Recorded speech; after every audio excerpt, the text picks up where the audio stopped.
Hey everyone, welcome to the Gilbert.K Show. Today's guest is a true master of sound, Benjamin L. Cook, the Emmy-winning sound designer behind Westworld, Black Sails, and Netflix's new hit Sirens. With 5 Emmys under his belt, he's here to break down the craft, insight, and audio magic that bring your favorite shows to life. Let's give a big welcome to the one and only Benjamin L. Cook. Hey, Benjamin, honored to have you on the show. Before we dive in, what does a sound designer do? A sound designer can do many things on a project. So in film, usually the sound designer is you may create specific elements for the soundtrack. Say like if you're doing a monster movie, you would create the sounds of the monster. Or maybe a particular gun has an interesting sound, or a vehicle. So you would do something like that. A sound designer is also in charge of the overall aesthetic of the film in terms of sound and the sonic backdrop. Okay, that's great. So that's amazing. So we'll start our segment, Early Inspiration and Career Launch. Every sound designer has an aha moment for their craft. What ignited your passion for sound design? Did you have formative experience growing up, like a movie that blew your mind sonically, or early experiments with recording that made you say, this is what I want to do? Not really. It's kind of interesting. I didn't have like a big aha moment until much later. But early on, I was a huge movie. I loved movies and I loved sound in movies. So, of course, like Jurassic Park and Back to the Future and things of that nature that were very sound orientated. Of course, those had a impact on me that I didn't really know about until much later. I was a musician and, I came to LA in dreams of being a rock star, and I played the club scene here and toured and put out some records and stuff. And I actually just fell into post-production on accident. I was, I'd met, I thought, I could work at a recording studio, but most of the recording studios here were post-production facilities. And I met a guy that was an ex-live sound engineer. He'd done live sound for like Diana Ross and Def Leppard and some other bands like that. And so we just kind of hit it off. And he's like, "Oh, you should come in and see what we do." And I was already familiar with time code and synchronizing machines to time code because I was doing that in my home studio, synchronizing drum machines and synthesizers to time code to give you virtual tracks. So you'd go beyond the limited physical tracks that you had on your 4-track or your 8-track. So it's amazing. Okay, so you started at a Musicians Institute in Los Angeles and originally started out in music, like you were saying. How did you transition from music background into the world of film and TV sound design? Was there a big break or mentor that helped you land your first gig? Yeah, that's kind of what the last bit was. Yeah, I didn't really have a mentor, but certainly that facility gave me opportunities, and I did sit with a music editor, a music editor who does for film and TV, and that was that was maybe my aha moment when I was like, oh, you could do this. And this is as a career. And I was like, oh, that opened up a whole new avenue for me. So, I was still doing music. But mostly I had like temp jobs at like a office supply place or working temp jobs, construction or delivery or whatever. And this gave me the opportunity to have like a real career that was like a more solid job that was actually pertained to what I wanted to do. So, I started off in the machine room transferring sound rolls, which is the production audio that they capture on set, and transferring that into, at the time, a digital audio workstation, which was pretty brand new at the time for film. When I came in, the digital had just kind of arrived. So Pro Tools wasn't even really a thing yet. Yeah. You can imagine a time when that didn't exist, but yeah. Wow. So I was transferring sound roles, and that's kind of how I got my start. And from there, I learned editing, and I got opportunities to work on films and TV shows, and that's how I started. That's amazing. So you got a big break with Apocalypto. One of your first major sound project was Mel Gibson's Apocalypto 2006, where you served as a sound designer. That film's visceral soundscape was even recognized with an Academy Award nomination for Best Sound Editing. How did working on such an intense, immersive project so early in your career shape your approach to sound design? Any memorable challenges in capturing the jungles, the animal sounds, or battle scenes that taught you important lessons? Um, Lessons. I have a couple good memories from it. I remember Yeah, being on the mix stage, and Mel's a very intense person. He's very creative, very hands-on, and he would often replace vocalizations efforts for people in the film just right on the spot. So we'd just set up a microphone and he would do what he was missing. But one of the things, the sounds was, there's a scene where they're being chased, the whole thing is being chased through the jungle, but there's a scene where yeah, this jaguar comes out of a tree and is running kind of next to the people and attacks one of the bad guys, and he wasn't happy with the sound of the yeah, attack, and there was a water bottle there on the stage, and he just grabbed it and twisted that, and that's the sound. So, and we put, and that's mixed right in with yeah. the elements that we had already brought to the stage. So I think if anything I learned is to be open to things, be sporadic, and being that freedom to not Yeah. being locked into what you maybe presented initially, and even last minute flying things in on the at the last minute to help elevate the project. So, Yeah. and that was a great experience. I mean, we got to fly to Mexico and we recorded for like the city scene. There's a city scene where there's hundreds of people and they're chanting as this can't think of the right word. What is it? I keep wanting to say apocalypse, but it wasn't apocalypse. When the moon and the sun blocks out, I can't think Eclipse. of an eclipse. Yeah, yeah, yeah. Thank you. Oh my goodness, I was my brain was on freeze. There's an eclipse that happens, and the whole city is chanting, doing these chants to the Aztec gods, and So it was we got to go there and we recorded hundreds of people in a sound stage doing these chants and things, and we also recorded a monkey there for the movie. So there were some opportunities and things. So it was a great experience, really, and to get the Academy Award nomination, just to be a part of that team, it really did. It gave me a lot of confidence and like, there's a future here. And actually the guys that I did that movie with,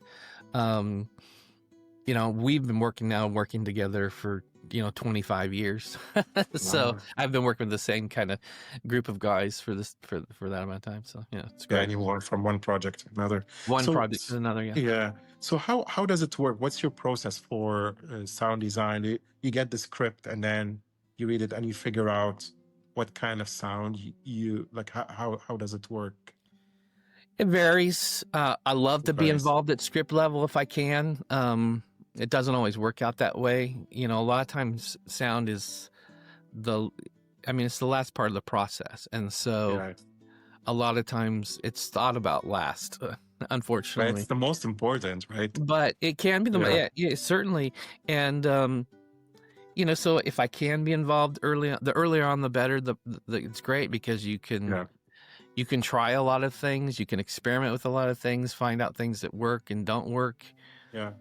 It's just like any of the other disciplines in filmmaking. So if you can be involved earlier, the better it is for the project overall, I think. So, but it's not always possible. Budgets don't always allow it. Time doesn't allow it. So there's a lot of variables. And again, the type of movie that it is, a straight drama that takes place in, maybe like based on a play that takes basically in one room, for a movie with very few locations, isn't going to be as intricate as something else. So like an action film or something. So yeah. Great. Okay, we're gonna take a break and we're gonna play a game, this or that. In this game, it's a rapid fire game. okay. And in this game, you'll need to choose one or two options as quickly as possible. Are you ready, Benjamin? I'm ready. Okay, let's do it. Pirates or cowboys? Pirates. Historical epics or futuristic sci-fi? Historical epics. Analog gear or digital plugins?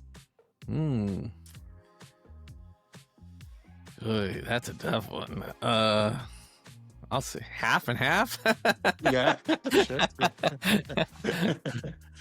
Recording on location or designing in the studio? Oh, boy, you're asking tough ones. I'll say designing the studio. And it depends on the project, right? So Depends on the project, yeah. yeah. Big explosions or subtle atmospheres? Subtle atmospheres. Animation or live action? Live action. Cinema or streaming? I'll say streaming because that's pretty much cinema anymore anyway, so. That's true. Okay, maybe I should skip. Marvel or DC? I have to lean towards Marvel. I hope I don't get in trouble for that. Okay, and morning person or night owl? Definitely a night owl. I'm not a morning person. I don't even wake up till noon. I mean, I might be awake, but I'm not awake. Yeah, I know what you mean. Okay, we're going to move on to the next segment, major milestones and notable projects. Sailing the Sonic Seas and Black Sails. Black Sails was a period pirate series. Famously, it was largely filmed on land in South Africa, nowhere near a real ocean. I've heard one of your biggest challenges was convincing the audience they were on the open sea, using only audio magic. How on earth did you create an authentic ocean soundscape from scratch? From creaking ships to howling winds. Can you walk us through that? Yeah. Well, you source a lot of good audio recordings. It's all about layers, really. So even like with creeks and things in the ship, you want close creeks and you want far creeks, and a lot of it's just creating the right space and adding space to elements. So, and activity levels, trying to create distinct areas of the ship, or you create like little vignettes of action that's going on. Mm-hmm. Maybe, the sails going up or the sails coming down, or, the crew doing some kind of working thing. Maybe you hear them scrubbing the deck above. Yeah. It's a lot of, just thinking like, oh, what are the activities that would be going on the ship, and then creating those to have them to have them happen and keep things going. Obviously, you're going to have things that you're seeing on screen that will also help, right? So you might see a guy swabbing the deck, early on or something, and then that's something that you can bring back later or something. So, got it. Okay. Yeah. So you work on Black Sails didn't just please fans; it earned you a Creative Arts Emmy Award for outstanding sound editing. What was it like hearing your name called at the Emmy Awards? We actually won two for that show. It's obviously you're just thrilled to be nominated, and it's of course great to win as well. You're just to be acknowledged by your peers. It's a nice thing for sure. Yeah. So, and there's a lot of really good shows too that were out at the same time. So, that's always rewarding, I guess. Yeah. Yeah, yeah. So did winning that Emmy in 2014 change anything for you professionally or personally? Um, Not really. I mean, you'd think that you'd get more jobs or things like that, but Yeah, it actually sometimes can work against you because people think, oh, you're too expensive now, or you're going to yeah, be yeah, too yeah. busy. So it's interesting. It's yeah, I haven't found that. I mean, obviously, you might be talked about, oh, that guy that did that show, we should look into getting him because your name's Yeah, out there for the thing, or the show was recognized for that, and maybe they're doing a project that's similar, or they like yeah, the vibe or the sonic aesthetic, the sound design of the show, and like, oh, yeah, we yeah, want to yeah. do something similar, or we just liked the creative ideas that were there, and we want something different, but Hmm. we appreciated what you did there. So really, That's great. Deadwood was my first Emmy, the TV show Deadwood, for HBO, uh, and that actually opened up the doors for the Black Sails because I'd done Deadwood, and they Yeah. basically, when I met with the executive producer, he's like, we basically want Deadwood on water, so they wanted that gritty, real, Yeah. really based in reality type of sound, sonic. Yeah. That's great. And Westworld Wild West Sci-Fi, HBO's Westworld, presenting a unique blend of classic Western ambiance with futuristic technology. You were the sound designer on Westworld and even earned an Emmy nomination for the sound editing on the episode Parce Domine.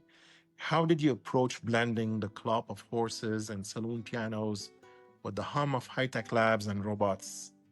Uh, can you Again, share? Yeah, yeah, oh, I was gonna say, that show in particular too, they were very particular that they wanted it to feel like it could be based in reality. So like, yeah, they didn't want it to sound like a sci-fi futuristic sound yeah, yeah, yeah, yeah. necessarily. They wanted to feel very grounded, very real, like the technology was possible at this time. Wow. So that was the overall directive. Season 3, was a big shift in the style of the show. It was much more futuristic, I guess, and so there was more sci-fi elements. Then even the music changed at that point. There was a lot of more synthesizers and things like that were used in the score. It just had a different vibe to it. So Yeah, season 3, there was a big, kind of a sonic shift uh, in the nature of the sound of the show. So. yeah. That's amazing. So leaping into animation Spider-Verse, you also lent your talents to the animated film Spider-Man uh, into the Spider-Verse. The movie has bold comic book style, not just in visuals, but in sound. As a sound effects editor on that film, how was working on animation different from live action projects for you? Animation's strange because, like, when we started, we're working against storyboards, so it's not even like an animated thing. It's just like a drawing of Yeah, like, yeah, oh, yeah. this is the action. So you start creating the story, and that as they start animating, you get more and more elements in, and so you're building stories very piece by piece initially, and then it starts to, Mhm. once they start to get it fleshed out, then with the animation, then you can do a lot more. You feel it feeling a lot more. So it's just an Yeah. interesting process. The same thing with I worked on Mufasa, and it was very similar. We started, it was like a 2.5 year long process, or maybe even 3 years Wow. when we first, and that one was interesting because we worked with the director, Barry Jenkins, and he wanted to do his first pass with a full sound pass. Mhm. It's very interesting to do a full sound pass, and then a lot of the scenes were just storyboards or whatever. So, but Yeah. so yeah, it's Wow. just That's different. It's just different, yeah. So yeah. it's nice. The thing about animation is nice is you kind of have an open palette. You're not working against any Hmm. production sound problems that they have. It's a Yeah. it's a blank slate. So you're at an advantage, but also at a disadvantage because you don't have anything that's filling in gaps, right? That's Yeah, just part of you're right. the sound of the production. So they're both interesting. They're both fun. They're just different, like Yeah. most films. Yeah. That's great. So, a range of genres, monsters to dark comedy. In recent years, your projects have spanned a huge range. You've gone from designing giant monster roars and epic destruction in Apple TV, Monarch Legacy of Monsters, to shaping the subtle, dark, comedic world of Netflix Sirens. How do you adapt your sound design approach when switching between such different genres and tones? Well, I mean, you approach it the same. Each, like I said, each project's different, and you start. Different, yeah. Hopefully, you start at the script and or at least initial cuts, and you get an idea, of sense of what they're going for stylistically. With the MonsterVerse, there's a lot of it's an established IP. There's an aesthetic already set, and so that for that, you're just trying to match into the world that's already there, yet bringing new influences and original ideas and creatures into that thing, but you still have to build it around the existing world that's already been built. And so that can be restrictive and freeing too.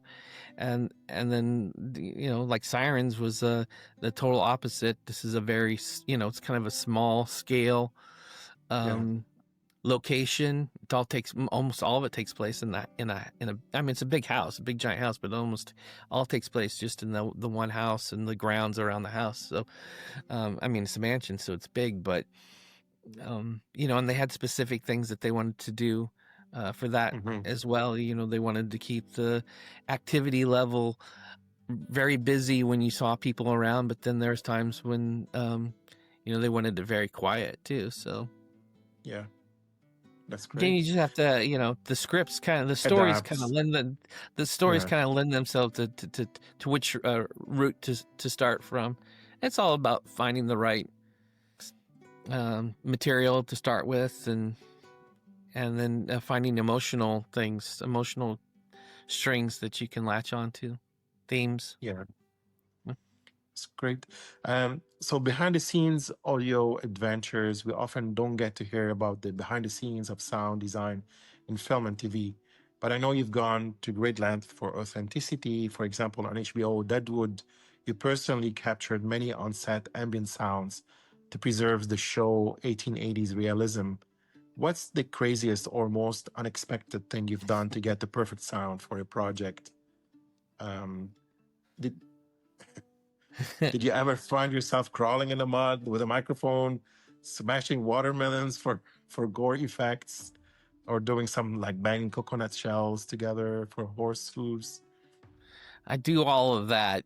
I've done for like Apocalypse. It's funny I saw the mud thing and it made me laugh because Apocalypto, I remember my kids had one of those kid pools, and I went and I bought a bunch of dirt and I filled it up, and I made a big mud pit, and I'm doing sounds, and I think my neighbor walked by because I was recording at night or something, and he was like, he was just fascinated by what I was doing. I'm out there, sloshing around in this mud and things. So crazy thing I did though for the Pacific, which was a project I did for HBO, based on it's kind of the Band of Brothers sequel. They sent me to Australia. That's where they're filming, and I went down there, and there was a scene where the LCVPs, the Higgins boats, were coming off the ship, and they go out and they're going to land on a beach, and the shot is you're on the LCVP, and it's rolling out into the ocean, and these big doors open up, and it was just like this floating barge. It wasn't a real ship, but I was up above, hanging off the front of that where the doors were capturing the sound of the LCVPs going through. So that was pretty crazy because I was running all around trying to figure out where I could be, where I was out of shot but could get sound, and so I got to do a lot of fun things with that show. So I recorded tanks and guns and all sorts of fun things with that one. So Cool, very cool. Collaboration and storytelling. Sound design is often called the unsung hero of production. When it's great, casual viewers might not even realize why a scene feels so immersive. Can you take us behind the scenes on how we collaborate with directors, composers, and the rest of the post-production team? Um, do you have like a project in particular? Um, yeah, I think you talked a little bit about that, like how early you get involved in shaping the audio vision. You said sometimes you get the script, sometimes it's like the at the end you get involved. Um, yeah, um, yeah, Well, I think it takes time to develop a sonic signature to a sound, and so um, that's always so. The longer that it doesn't necessarily have to be longer, but the more time that you're able to develop that and help create those things, it's good. And the more interaction that you can have with a director, yeah, always the best tracks are ones that people are working very closely with a director. A director has a very strong vision of what they're looking for, sonically. mhm, I always find that the best tracks are ones where people are working with somebody that has a really strong sense of what they want and where they're going. Occasionally, yeah, that's not true. Sometimes, the sonic magic is, truly ingenious and just, out of the blue and things like that. You're capturing magic in the, lightning in a bottle sometimes. That's why you record stuff all the time, because you never know what you might get that even if you yeah, don't use it on the project that you're recording it for, you'll use it later. It's like, oh, that sound that I did for that thing, remember there was that weird sound of this other part that that would be perfect for this. So yeah, um so yeah, the early, it's all about communication, finding the like I was saying, the emotional strings, the emotional threads in the story that yeah, are important. And then a lot of times it's just when you're working with the picture editor and the director, and stuff, is finding producers, you're finding where they need help. Like, oh, the story, yeah, this part of the story isn't clear, and you're just mhm, trying to help clarify the story or magnify a certain yeah, emotion. So yeah, so it's a okay. communication and time. Yeah, lots of time. Okay, we're gonna take a break and a last break, and we're gonna play a game, True or False. And Uh, it's time to test some quirky facts about your life and career. And are you ready, Benjamin? I am ready. I think Let's do yes, it. I'm ready. Yeah. Okay, true or false? Great sound design often goes unnoticed by audiences. Uh, Extremely true. I think some of the best sound design goes unnoticed. So, I mean, half your job is to not be noticed. I mean, you want things to be noticed. You want people to have a reaction and stuff. But so in that way, but maybe they don't know why they're having their reaction, right? That's So true. they can't quite put their finger on it, what it was. And then sometimes it is like, oh, that sound of the thing that.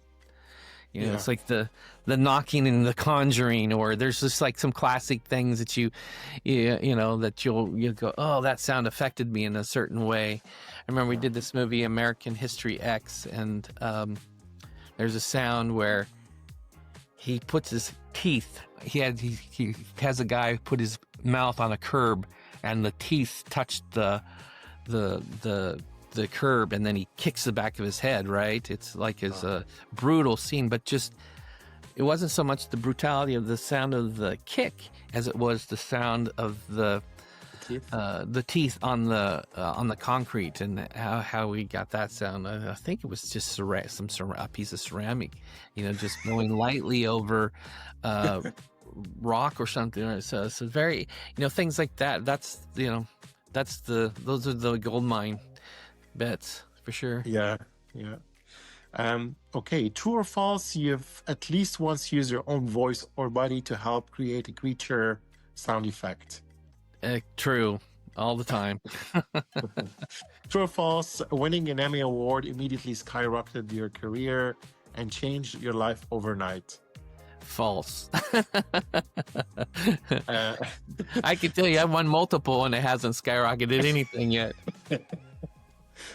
True or false, a brilliant sound design can make a low-budget film feel as immersive as a big-budget blockbuster.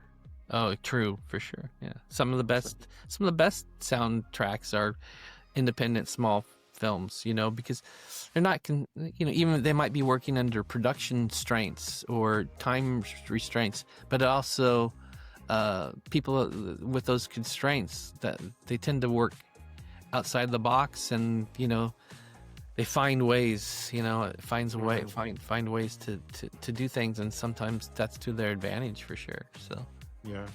So you have probably more freedom to create. Maybe some freedom, right? Yeah, if it's not if it's not a big Hollywood blockbuster, you don't have all that pressure from a studio to, they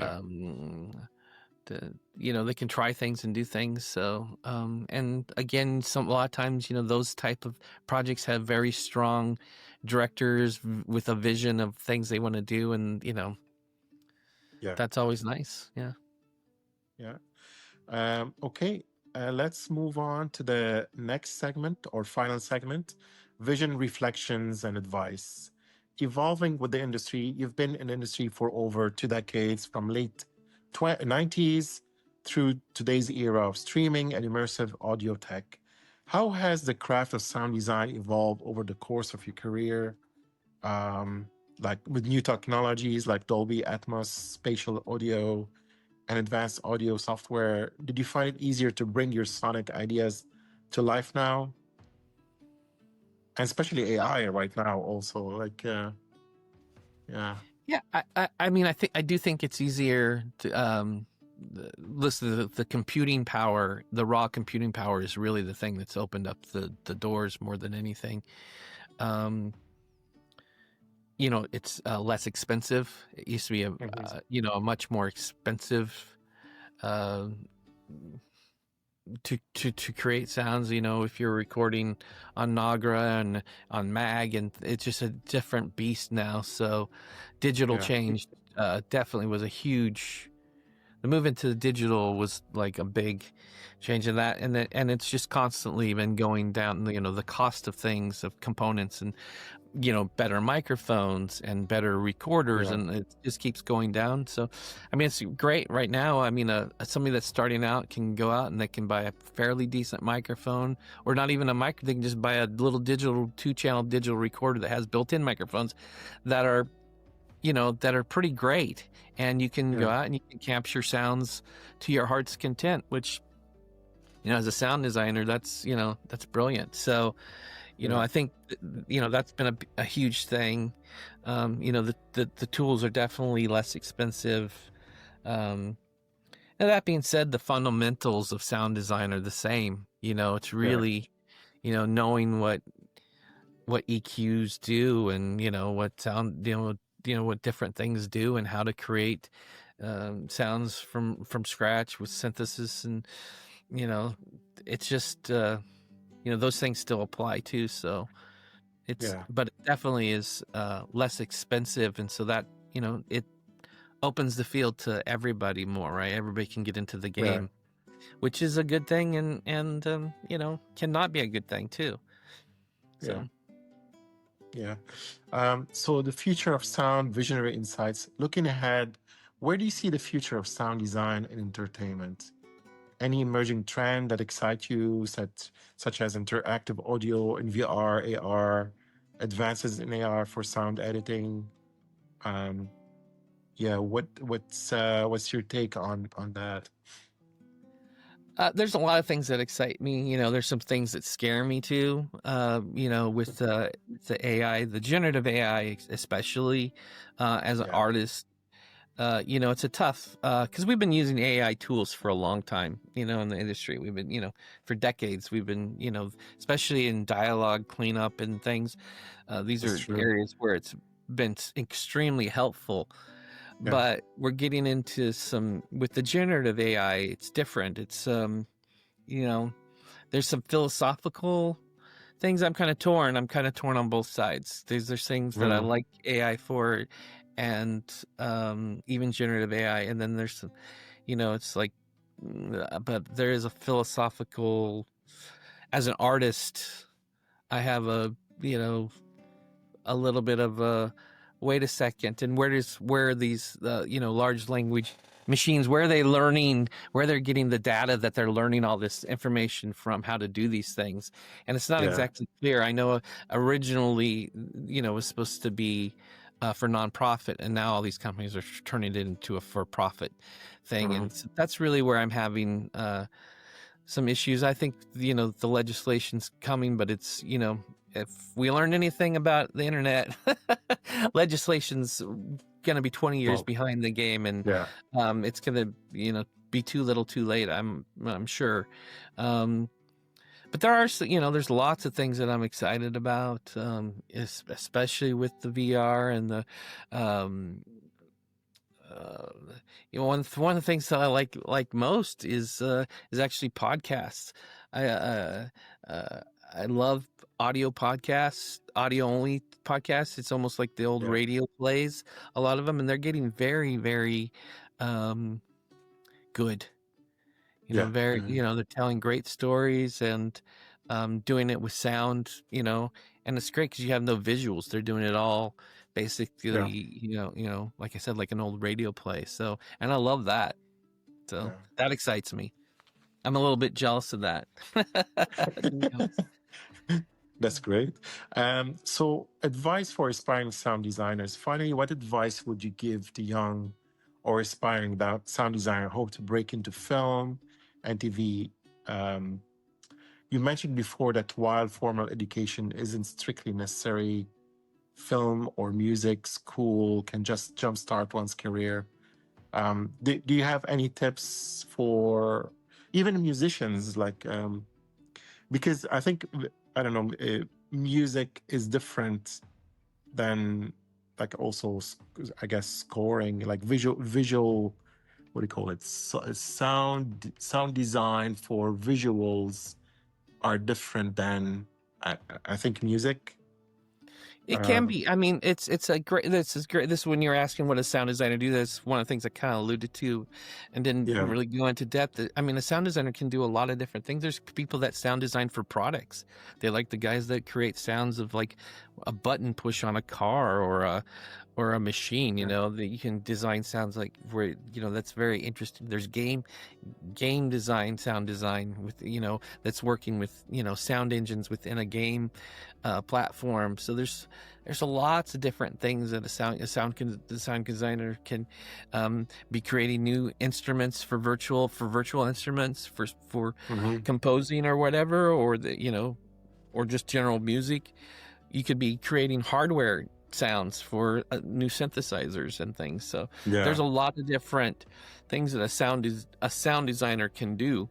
But Yeah. all that, it's all about fundamentals. Go back to what how to create sounds from scratch and things. So Mhm. as for somebody that's starting out, that would be the first thing to do. The next thing, definitely get yourself a recorder. Can be, like I said, for less than $100, you can get a recorder that can capture things at a much higher fidelity than we ever did when we were starting out, for sure. And I would, record. I tell people all the time, new editors and people that are starting out that ask me, I say, get a recorder, record a sound a day. And after a year, you'll have 365 new sounds that nobody else in the world has, so Wow. there's things like, That's a good step. yeah, definitely, do that. There's a lot of, one of the things that excites me is there's groups now that are doing, what do you call it? They join forces together to create, and they share cloud. It's basically cloud sharing. So they join Yeah. a group for the people that are recording sounds. So like I've been involved in ones where they're recording birds in the region, in their local region, and everybody posts some sounds, and then everybody Right. shares the sounds. And that kind of thing is going on. So I would get in those groups and be a part of that, because there's a lot of people that are very knowledgeable Yeah. the internet's a great resource. I wish Yeah. the internet would have been around when I started, because I've learned so much even now every day. I can go on and I see people doing stuff or trying stuff, recording new sounds, like, oh, I never thought about using something like that or doing it that way, Yeah. so um uh, so it's definitely a great resource. You just literally can go on there and you can get in a rabbit hole and just be learning things all the time, for sure. So Yeah. just record, learn the basics, and then learn a few of the DAWs that people are using. Obviously, Pro Tools is the industry standard, so Yeah. you kind of need to know that one. But there's several others out there: Nuendo and Reaper, and Cubase, which is basically Nuendo too. There's a lot of program Logic. There's lots of things. Just learn a few of these, learn how to use them well. They almost all have integrated Dolby Atmos now. I mean, almost all of them. I can't think of, very few don't have it. So there's you can spend years just learning how to use your DAW, to your advantage. So there's a lot that aspiring people can do. It's just tough. It's a tough time in the business. We're going through, this last couple of years, especially, we had the strikes, and then obviously here in LA we had the fires too. The streaming wars. There's a lot of contraction going on in the business right now in terms of even production is still pretty low globally compared to a couple years ago, and certainly way less than the peak a few years ago. So as these companies consolidate, and it's just it's a tougher time to kind of break into it, to be honest. But if it's something that you love to do, you just do it because you love it. So I mean, that's how I fell into it, is I was doing these things, I liked doing it, and those are the things that you should do, even if it's more of a hobby, and then you can turn it into a career. Creative people, it's a great creative outlet. So if nothing else, and you can do things like I tell people all the time, tell a little story without picture, just with sound, something as simple as somebody coming home and unlocking their door and walking in their house and throwing down their keys and then walking to the fridge, opening up the fridge, do a little stories, like create little things like that, right? With just that's sound. a good idea. So, these little things like that you can do to help build your craft and get better at it. So a lot of guys on I see a lot of people on YouTube and stuff, they'll do sound design redesigns. So they'll take a scene, a clip from a movie, and they'll redo the sound, or from games and stuff, all the time. So there's lots of things that you can do to kind of practice and figure out, how would you go about making that sound of the thing? And then they figure out ways to do it. And that's really what you do. I mean, that's how you do it. You just have to figure out. And if you can, you work with somebody that knows more, and that can be a mentor and can kind of help guide you and steer you away from things. But if you can, try and, I tell people, if they can, try and get in the union, because it's great. I mean, if you can become a union editor, it's a decent living. I mean, you're not going to be rich, but you'll make a better living than a lot of people in this country do. So, but it's but it's tough. It's tough out there. It's very it's very relational. It's about meeting people, and you'll meet other editors that might introduce you to a director, or you work on a project and then you work with that director or with a picture editor, and then they go on to something else and they'll use you again, and you just kind of develop relationships with people as you go along.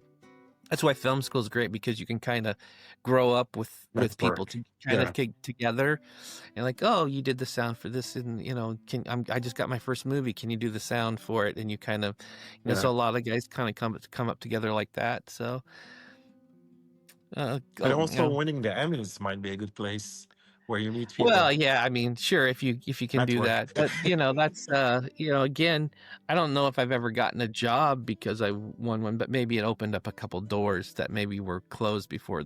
I don't know. I can't really say.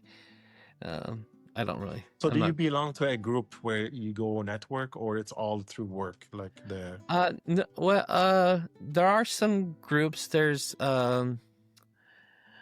obviously there's the MPSE, which is the Motion Picture Sound Editors. Yeah. I'm also a member of CAS, which is a Cinema Audio Society. So there's groups you can join. Most of them have requirements to Yeah. join. So you may have to work on films a certain number of years or whatever. So, but a lot of them also have like student versions or not internships, but they Yeah. have Yeah. different programs where you can join as a kind of a guest, you know, until Yeah. you, and all these organizations have like meetups and they have, you know, picnics and things like that. So it's always good Yeah. to be involved with those things because you never know. I mean, a lot of jobs I've gotten just because I happened to be right there, and you know, they'd say, "Oh, hey, I need somebody for a couple of weeks. Next week, are you available?" It's because you're right there, and they don't have to Yeah. call anybody because you're just literally right there in front of them. In front of them. And so, Yeah. so that's good. It's harder in the States, you know, since COVID and since more people are working from home. It's you know, that part of it's gotten not as good, you know, because Yeah. people aren't as connected as they used to be if you worked at a facility or at a studio. Yeah. But Yeah. it's also the technology's gotten better, so you can work from home now. It's much easier to work from home than it was. You know, the security safeguards are much better, so there's less piracy and things. So, yeah. That's great. Yeah, that's great. Thank you so much. We're nearing the end of the show, Benjamin. That's all, folks. Thank you for watching. Benjamin Cook, everyone. Thank you, Benjamin. Thank you, It's sir. an honor. Appreciate Thank you. you. Yeah, thank you. Yeah.